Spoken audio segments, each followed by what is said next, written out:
Welcome back to She Asked Tools for Practical Hope. I'm your host, Anna McBride, and I am so glad you're here today. In today's episode, we're going to be responding to a question that really touches on every one of us. And that is, have you ever wondered why change is so hard? Have you ever wondered that? We set intentions, we set New Year's resolutions, and yet so many of us fail. Right? We don't even track it very far into the year. By now, if you haven't attained what you consider was what you were going for, most likely you're like, I'm going to wait to the beginning of next year and I'm going to begin again. I'm going to talk today about why change is so hard. And I want to first share a story. I got to spend last weekend with one of my daughter's fiance's family, and one of them is a chemist. And we got into this discussion about just how much energy it takes to change matter from one state to another, like ice to water or water into ice. He said, you would be surprised just how much energy it takes. And so we talked about all of that. And I got thinking, I think it's the same thing with humans. It takes a lot of energy to change. And I'm talking about consistent, deliberate energy to become who we want to be, in keeping with our resolutions or our hopes, our dreams. I think many of us want to evolve into this better version of ourselves. We're just not quite clear on why is it that change is so hard. I can tell you from my own personal experience that after my divorce, I had to go through a lot of change. I separated almost 7 years ago.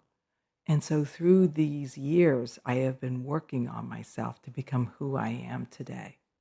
And I would have liked to be able to tell you that it was easy. It wasn't.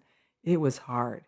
In fact, we are now recording in my new home that I just recently moved into in New York City. And that required a lot of change for me to get ready for this, to embody this version of me that could step into this ownership. And it was things that I did deliberately, actionable steps I did day after day, week after week, whether I wanted to or not, to get ready. So I want to talk about that today with you. It took the same kind of energy that it takes to transform matter from one state to another is what I had to go through energetically, emotionally, to grow out of the version of me that felt broken at the end of my marriage to the person who finally shook off the victim perspective and one that grew into the embodiment of someone who is the author of her story, the version of me that could really see myself owning property in New York City, and one that could see that process all the way through. I've shared in previous podcasts how hard it was to own something in New York City. And yet, that version of me at the end of my marriage could never have seen it through. And now I'm here to tell you it's possible. But let's talk about why change feels so hard. And there is science to back this up. Think about water, as I was mentioning. To turn it into ice or boil it into steam, you need a surge of energy. Scientists call that a phase change.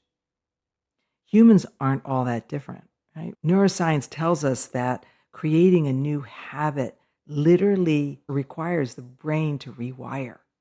We have to grow in new neural pathways to be able to see ourselves in the new phase that we are going to grow into. That takes effort. The brain burns more fuel, more glucose, which is the source that it looks for, when we're learning and adapting. That tells me that to grow, to change, I have to really participate in that growth process. I have to be willing to not only nourish myself, to feed the part of me that needs to grow and adapt. With food, I also need to do it with messages, with the story that I'm telling myself. I had to literally rewrite my narrative to go from being one of a victim to one that could be a homeowner, successful homeowner here in New York City. So if you've never thought about that, why can't I change? If that's been a challenge for you, I want you to hear me. You're not lazy. It's not about laziness. You're not failing. It's not about failure. You're simply moving through the energetic cost of transformation. There's a requirement that goes along with change, and there is a big energy, a big cost to what you want. So I always ask myself when I'm struggling to change, if I haven't quite gotten to where I want to be, I ask myself a couple of questions.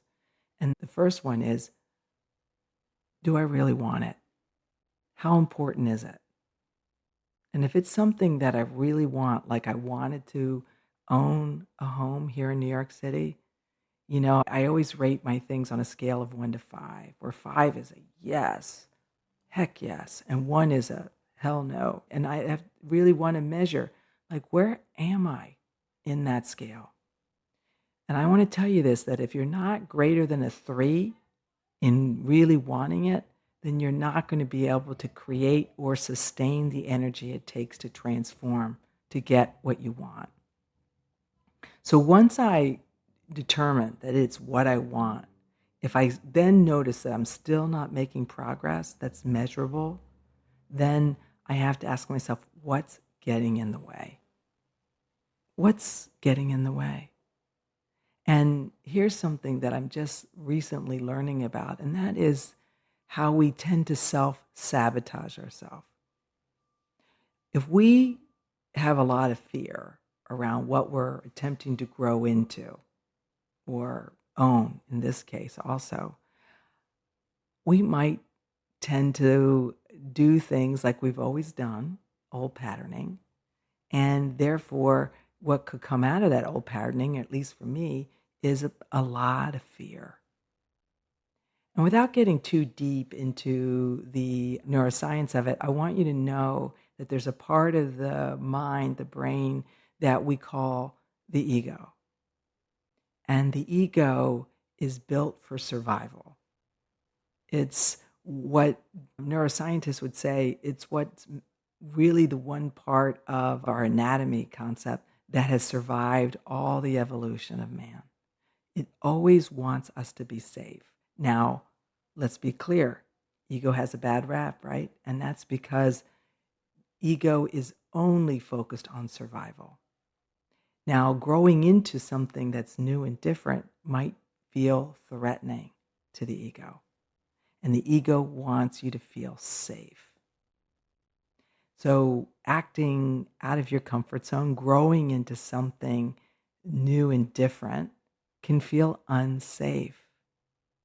And so it's going to really require you to take on new patterns of behavior. We call this acting as if you are who you want to become, or really challenge yourself to take on new behaviors, new patterns, new ways of being, so that you can actually attain the goals that may somewhat seem like they're out of reach, that they're above where you have been living to this point.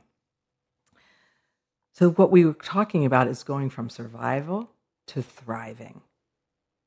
And there's an ingredient that's really required for you to get out of the survival mode and into the thriving mode, and that is called trust.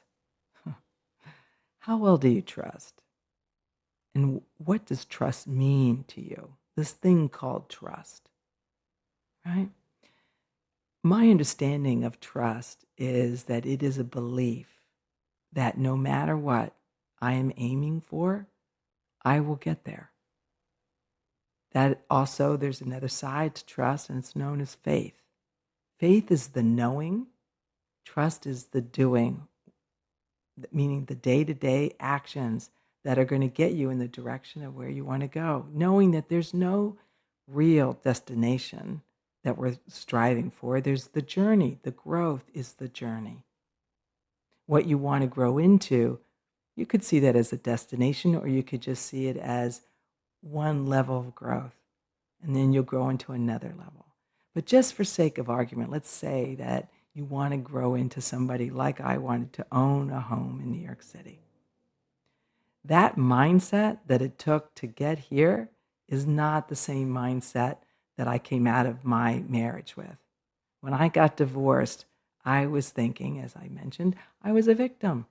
Things were happening to me. Nothing was working out. Not even my marriage, not love. I was losing the home I knew. I had to sell it. There were lots of things that were changing. And I saw change as a threat. To grow into the mindset of somebody who could really feel safe enough to commit to owning a home in New York City, I had to grow a great deal. I had to start looking at in what ways I was thinking and behaving. These are called the obstacles. These are the things I'm talking about, the self-sabotage. And they can be very insidious and very almost like coming from out of nowhere. Like such survival is so embedded in us, we don't even see it when it's happening. We only know it when we're stuck or when we're unable to reach what we're striving for. So I'll give you an example from my own life. About a year and a half ago, I attempted to buy another property here in New York City.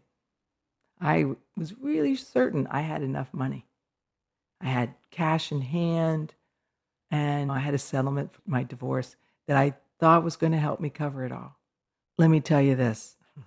I did not account for some additional expenses, and I didn't even factor into the fact that I couldn't get a loan to cover those expenses because I was in the rears on some tax paperwork, some taxes I hadn't filed. And because I hadn't attended to that, because I wasn't willing to ask for help with that, because I was too afraid to be honest about that, I got myself into a situation that I lost that apartment.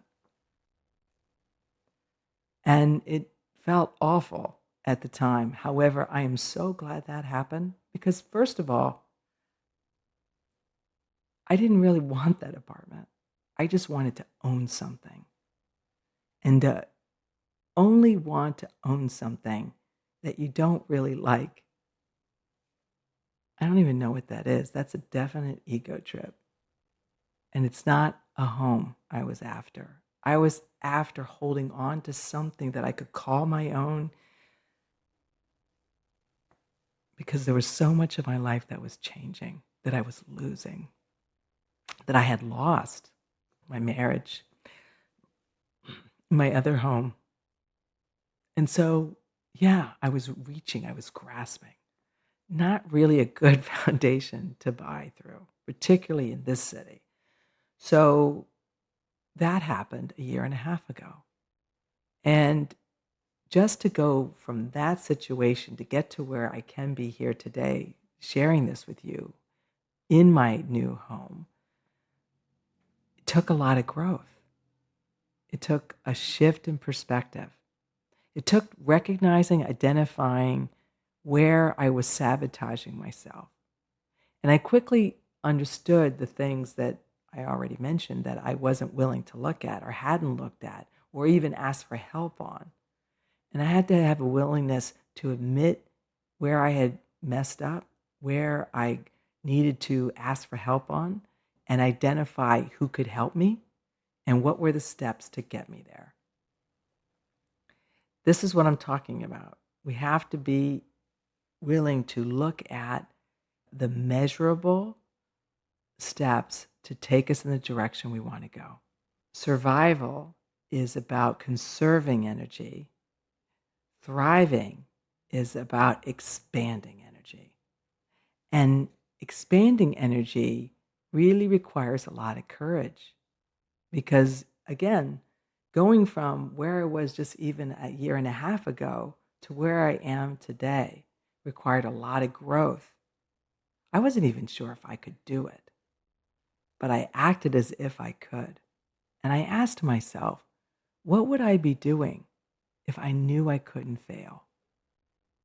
What would I be doing if I knew that people wanted to help me? What would I have to get done and ask for help on so that I could have the keys to this apartment here in New York? And I knew what I had to attend to, and I knew that I had to ask for help on it. So I went about the business of attending to what needed to be done. I had to attend to that in the rears tax filing. I had to attend to being able to ask for help in getting a loan in case I had extra costs that I couldn't cover with the cash I had in hand. I had to be willing to involve an attorney with true honesty.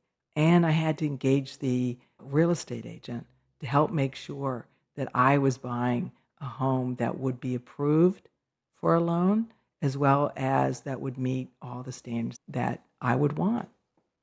And I knew what I wanted in a home. I just didn't know about all that other stuff. So from the very beginning, this time around, I admitted what I didn't know. I asked for help every step of the way. And I acted as if everyone wanted to help me. And you know what? Turns out they did. That's what thriving looks like. Thriving isn't afraid to ask for help. Thriving isn't afraid to want something more than what you think you deserve. Thriving isn't afraid of failure. Thriving's not afraid to just ask because you never know what's in store for you. None of us do. We only are called to really go for what we desire, what we want.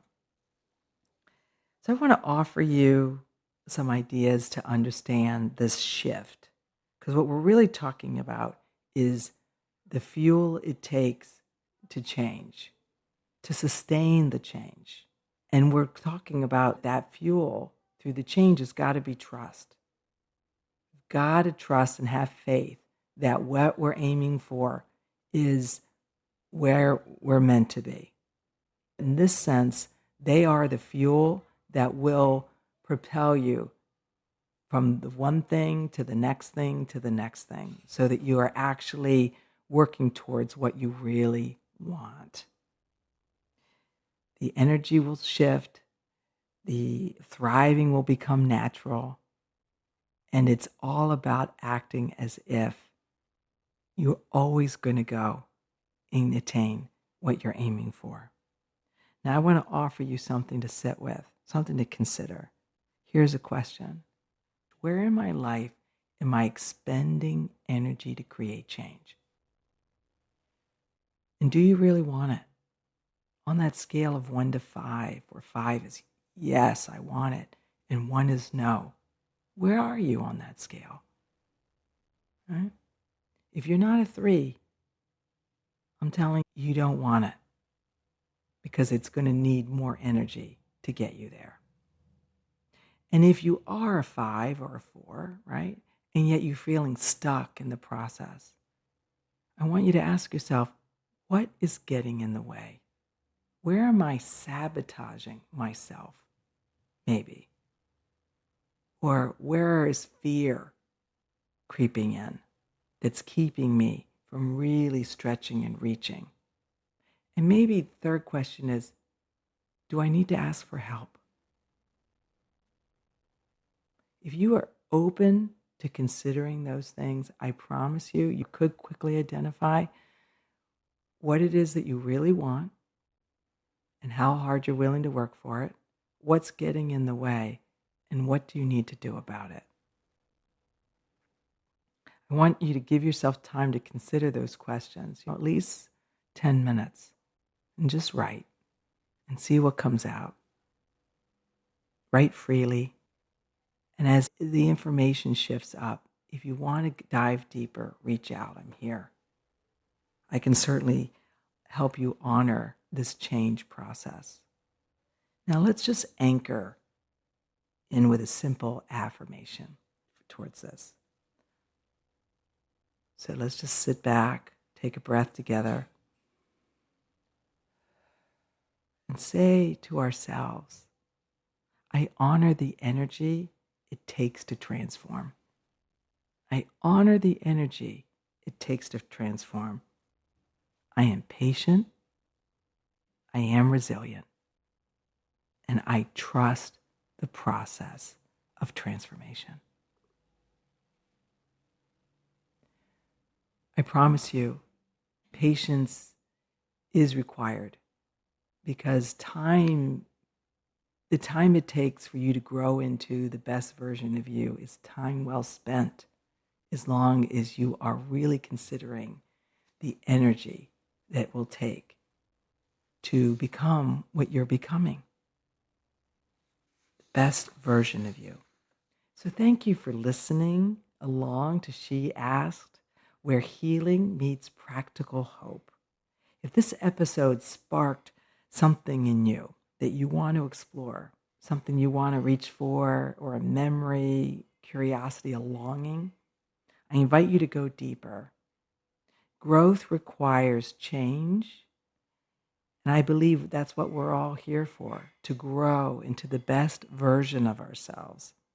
If you'd like support in bringing that about, that lasting change in your life, reach out to me either through a comment on this or email me at anna@annamcbride.com so that I can help you reach for something that matters to you, like I have been doing in my life.